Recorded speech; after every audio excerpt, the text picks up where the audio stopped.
Hey everyone, it's ENDYMION, and now the gaming journalists are trying to make a case that they must exist and we must listen to them, otherwise the gaming industry will fall apart overnight. Beyond this, I want to talk about how other journalists are claiming that YouTubers are destroying gaming. And then we'll finish with Assassin's Creed Shadows. Okay, let's dive in. Firstly, we got this article from Vice titled Dragon Age the Veilguard and the Necessity of Games Journalism. Dragon Age has been another example of exactly why players need games journalism more than they know. This article is written by Dwayne Jenkins, who very clearly proves in this article exactly why everyone makes fun of games journalists.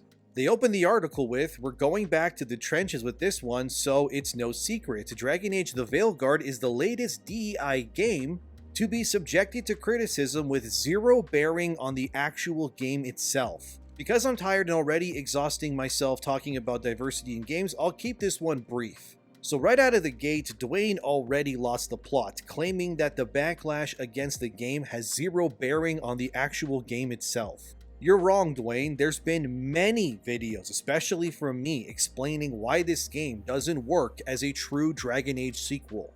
I actually beat the game last night, and I 100%ed everything, and I got my platinum trophy as well. I know, I have a tendency to 100% games. It's an OCD thing. Anyway, I've been documenting my experience with Veilguard on my channel, as many people are likely already aware of.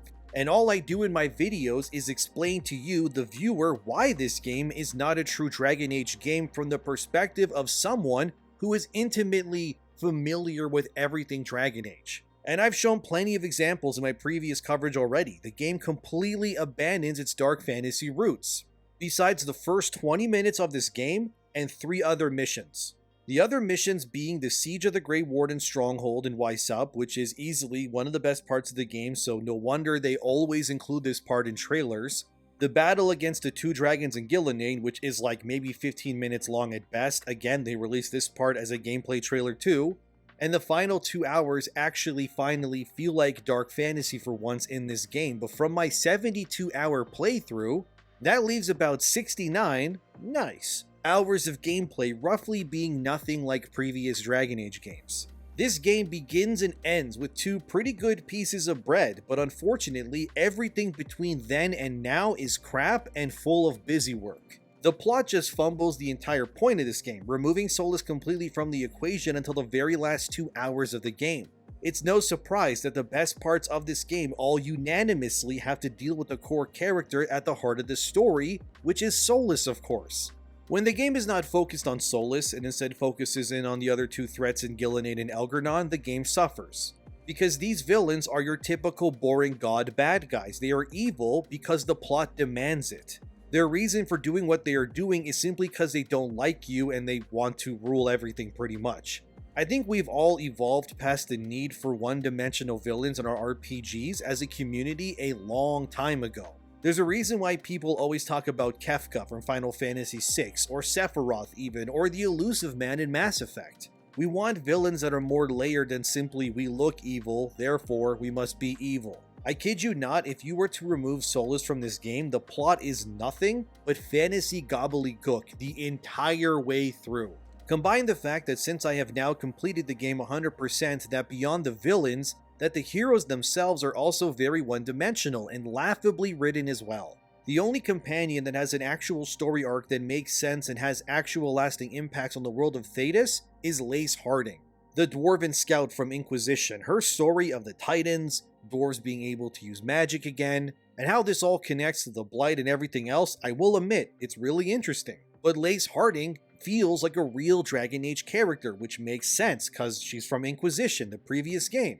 But all of the new party members here, however, they fail in this regard because I didn't find any, I'm not kidding you, any of these character stories to be riveting at all. Balara is just her repeating the same keywords over and over, and then she fights her long-lost brother. And then there's some mustache-twirling mage bad guy. It's nothing that you haven't seen before.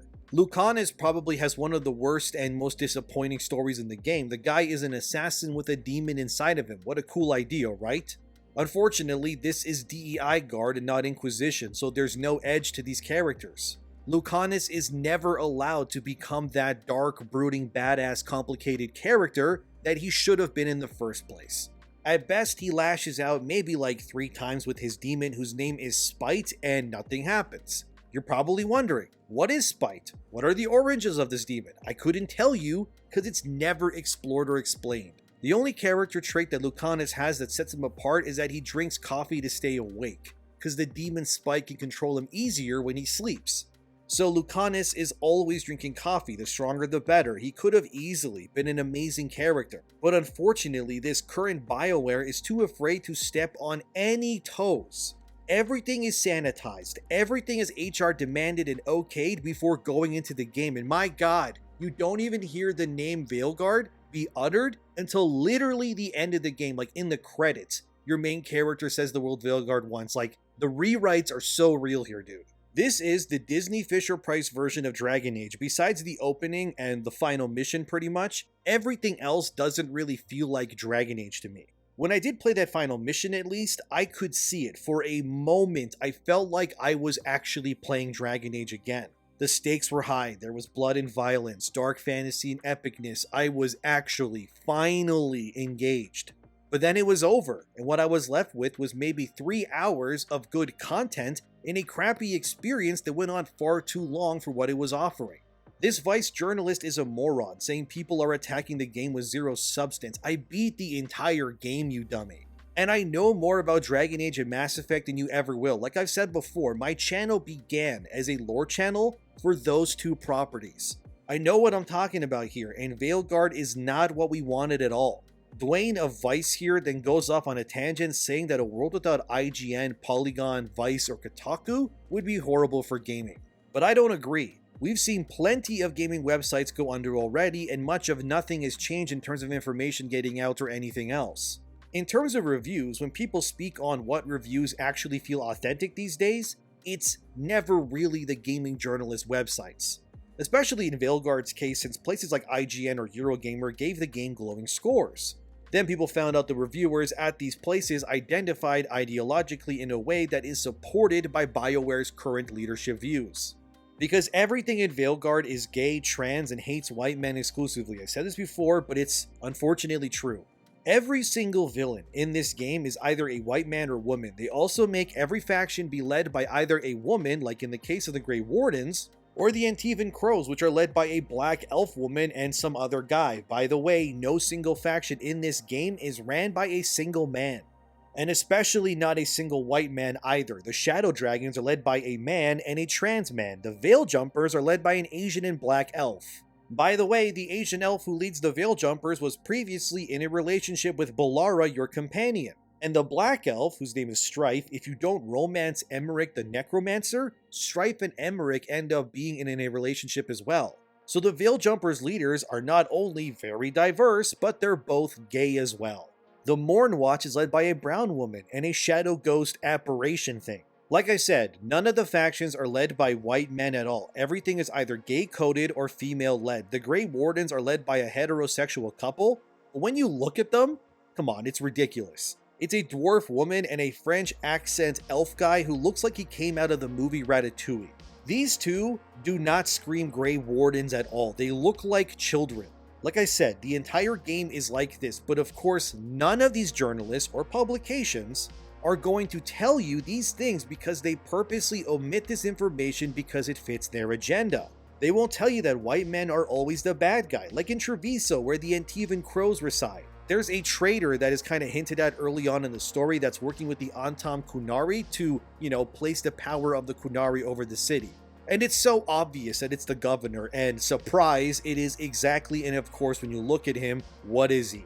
Of course, he's a white man, and of course, you kill him in combat during the Treviso final faction mission, and everyone basically says, oh, that guy sucks, and we're glad he's dead. Like I said, this entire game, I kid you not, it hates white people openly. It's disgusting. It's so obviously done on purpose. And again, none of these websites will tell you that or tell you the truth of it. So tell me again, Vice, why we should care if gaming outlets go out of business. All that would do is create a new order of gaming coverage from independent sources that are not adhering to the confines of mega corporations that are constantly breathing down their necks. And if any of these independent sources end up lying, then another independent source can call them out and then show proof. That's the way it should be. Because you will never see IGN calling out Vice or Kotaku and saying that this article here is a lie, and we'll show you why. Because all of these websites, they work in tandem with one another. It's a big echo chamber and they all parrot the same talking points. You think it's just coincidence that every single website is pro-wokeness, that every website linked back to the Black Myth Wukong hit piece from IGN's Rebecca Valentine where she accused Wukong's devs of sexism. And you couldn't find a single article on any of these websites that didn't in some way link back to that Wukong article, either in their own reviews or news coverage of the game up to launch and after it. Because like I said, these groups just parrot each other. There's no individuality anywhere here, and when there is, they get attacked. Because I remember when IGN cited people like myself, Young Yeah, and Legacy Killer HD when they made a video about Baldur's Gate 3 and how players deserve better. Then they went back and erased my name from the description, but they left the rest there. And you wonder why they did that. Could it be because someone at IGN doesn't want me to be associated with a topic where I am literally referenced in the video on their channel? What these gaming journalists will always do is gaslight you, the reader, into believing their lies. Vice is but one head of this multifaceted hydra that we face, and it's no wonder why these places keep closing down. Game Informer is gone now. Kotaku is down to like 4 employees as of right now, I think, too. These things wouldn't be happening if these publications actually resonated with their audiences. But they refuse to do that because if they resonated and actually spoke to what their readers cared about, they would then be labeled alt-right Yahtzees by the other equally struggling publications. It's almost as if when you speak out against tyranny, the only people who will denounce and threaten you are the ones who benefit from that same tyrannical rule and ideologies. So when you ask me whether we would be better off without IGN or whatever else, ask yourself this. How much do you honestly watch IGN's videos willingly versus a YouTuber or maybe someone on Twitter or Twitch instead? It's really no surprise that the Skill Up and Maddie Plays reviews for Veilguard skyrocketed in views compared to the legacy media ones. Because at the very least, they actually talked about the negatives candidly and openly. Nowhere in IGN's review for Veilguard will they tell you that the companions suck ass for the most part, or that the story wastes soulless for 99% of its runtime, or that every faction is led by trans or gay people, and every bad guy is a white man or woman. Even Nev Gallus' story, she fights a woman named Alia. Gee, I wonder what she is. Oh, that's right, she's also a white woman, because of course she is. Vice then continues their argument by saying this brand of criticism extends to YouTube where content creators aren't bound to any kind of journalistic integrity. Sure, a few YouTubers provide thoughtful feedback on the strengths and weaknesses of a game, but some of them couldn't care less about worthwhile, relevant, informed discourse. They don't have to talk about the gameplay, visuals, character story, pacing mechanics, or any of the other nuances one looks for in a traditional review for a game. Instead, they can turn their camera on and say a game sucks because it has pronouns in it or features too much diversity, or ruined a franchise by introducing any other sexual orientation that isn't straight or gender identity that isn't man or woman. There isn't a conversation they point to at all, just noise. Yeah, because my Dragon Age coverage in previous videos hasn't talked about the gameplay, story, or themes at all, except that I've gone to exhaustive lengths over multiple videos now, proving to you, the viewer, that this game is full of nonsense, and I actually show examples of proof.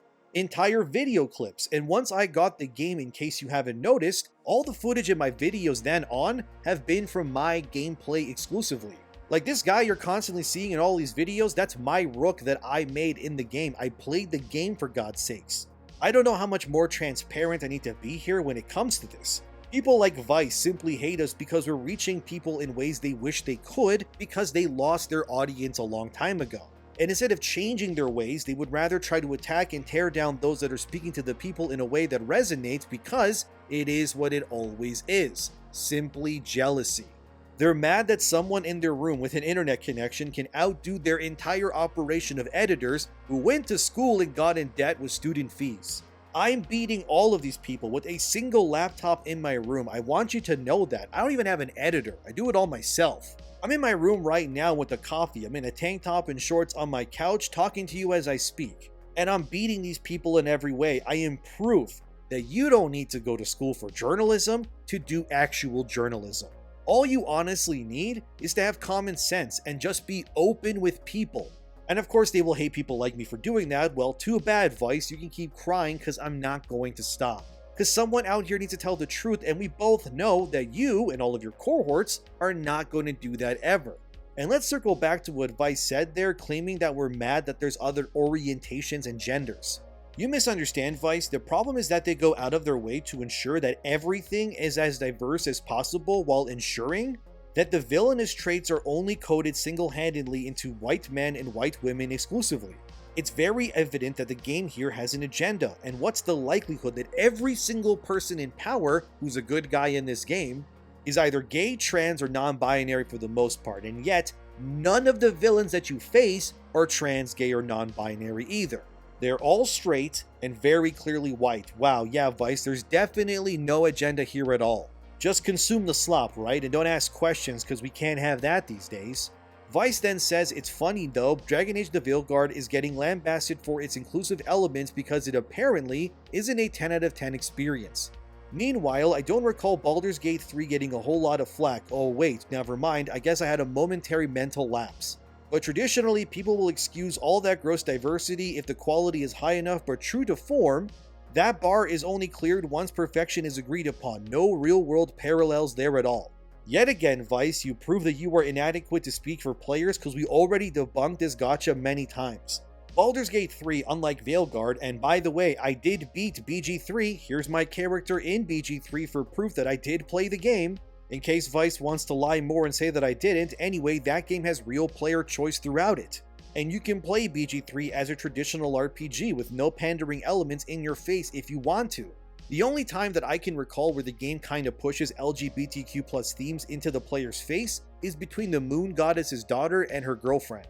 I think her name was Isabella. It's in the second act of the game, although technically that doesn't get forced on you either, because you can reject and not save the moon goddess's daughter if you wanted to do that, and you can just keep them ensnared and be evil, because again, player choice is paramount in a game about player choice, so technically no, even that romance isn't pushed onto you either. So in reality, any and all choices are not placed in the developer's hands within BG3, but that of the player instead. So you're allowed to play BG3 as the most base traditional, no-nonsense RPG if you want it to be that way.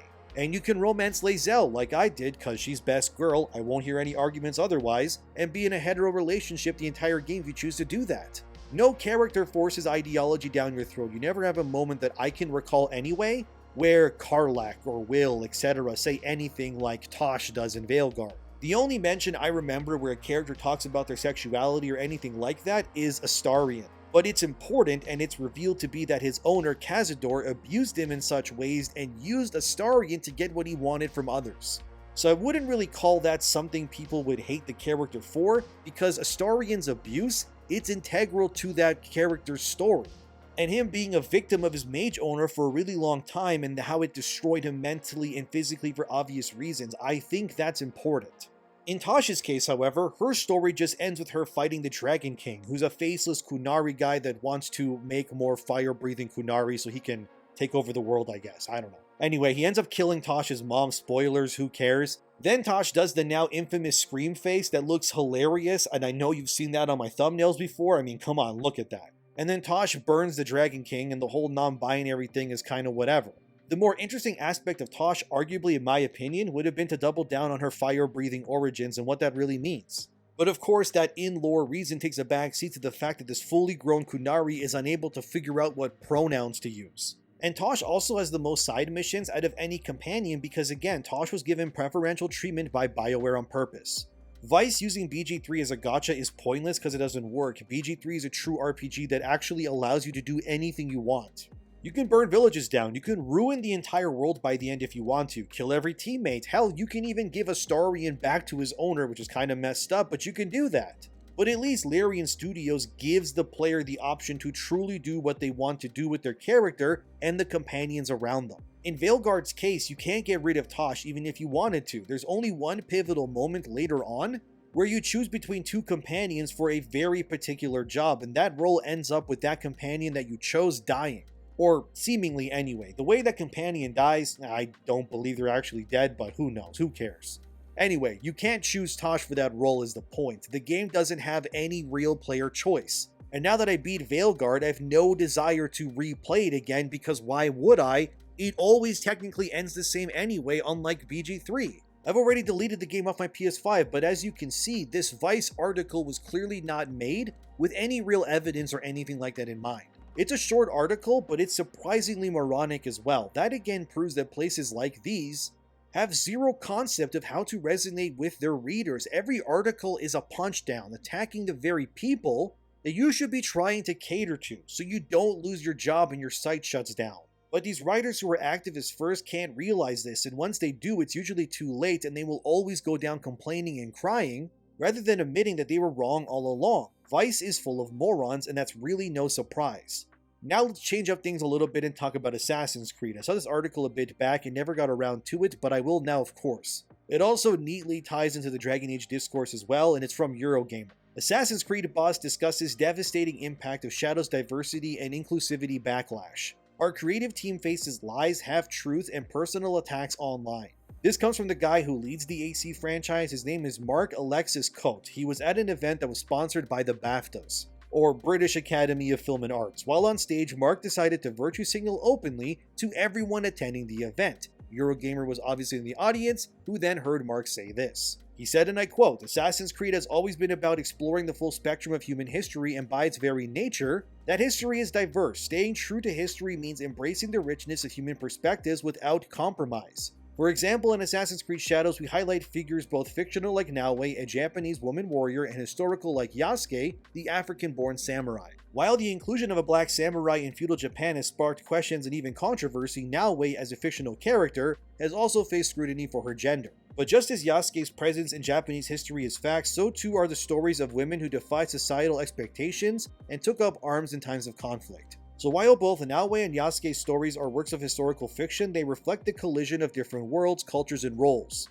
And their inclusion is precisely the kind of narrative that Assassin's Creed seeks to tell, one that reflects the complexity and interconnectedness of our shared history. And this isn't new ground for the franchise. From Altair to Aveline de Grand Prix to Connor, we're constantly introducing protagonists from diverse, racial, ethnic, and gender identities. His story is inherently diverse, and so is Assassin's Creed and the stories that we tell. So to be clear, our commitment to inclusivity is grounded in historical authenticity and respect for diverse perspectives, not driven by modern agendas, end quote. This is a lie. Naoe would not have taken up arms in Japan at the time. Female shinobis never existed either. They were just a concept created by Japanese novelists in the 1950s to sell stories. Yasuke has been proven time and again to have done nothing of importance either. Shadows like Veilguard exist for one reason. That's only to promote diversity through concepts like ESG and DEI. That's it. That's all it's ever been. Using Connor from AC3 is a bad comparison because Native Americans did fight in the Civil War and during that time period. Naoe in Shadows is also the daughter of an actual real-life shinobi, yet you of course couldn't make her a man because you needed the ESG points. This is why Ubisoft lost 90% of their value in a year, dear viewer. These people, despite their incredible losses, they refuse to admit that their views and ideologies are the issue, the same as Vice did as well. They don't want to listen or understand the other side. They just want you to accept their agenda so they don't have to change their ways in the future. I have no doubt that Shadows will not go well for Ubisoft. Even the director of Kingdom Come Deliverance 2 hopes by releasing his game near Shadows, which he admits they're doing on purpose, to capitalize on being a based product that offers real historical authenticity in the face of Ubisoft's woke agenda coming out. Ubisoft has also made many of their characters female on purpose, from Far Cry, Rainbow Six Siege, which by the way, has an operator in a wheelchair. How does that make any sense? I don't know, just consume product I guess. And of course Assassin's Creed. Most of the canon choices in modern AC games have been confirmed as women. Yet all of those games market themselves with the males on the cover art. Funny how that works. But like usual, these media types never actually want to listen to consumers and just want to push what they push because they're incapable of true change. Like I told you guys a month back, sources told me that these game companies are going to try to lie to you when it comes to advertising in the future. They've done it with Dragon Age already. Every best moment of the game is in the trailers, and they all come from the 4 parts of the game that I detailed already in this video. The beginning, the ending, the Grey Warden Fortress, and the dual dragon fight. And all of the cringe nonsense is never shown, and that makes up more than 90% of the game, but of course they're not going to show you that. They will lie and gaslight you into buying their products in the future, and Assassin's Creed Shadows will be the next big litmus test for this sort of thing. If it fails, we will witness the death of Ubisoft, and I think this Marcus guy is just trying to play the diversity card, and it's hilarious to me. They really want you to accept Yasuke, who can now be gay in Japan, killing Japanese people, and claiming that it's all virtuous. Okay, whatever you say, Mark. Should I review Shadows? I am a big Assassin's Creed fan and I know all the lore pretty much, but after Veilguard, I don't really know if I want to torture myself like that again. I guess we'll see. But for now, this is enough. Let me know what you think. As always, subscribe. Thanks for watching. Thank you for 300k, by the way, and thanks to my supporters, and I'll see you guys soon.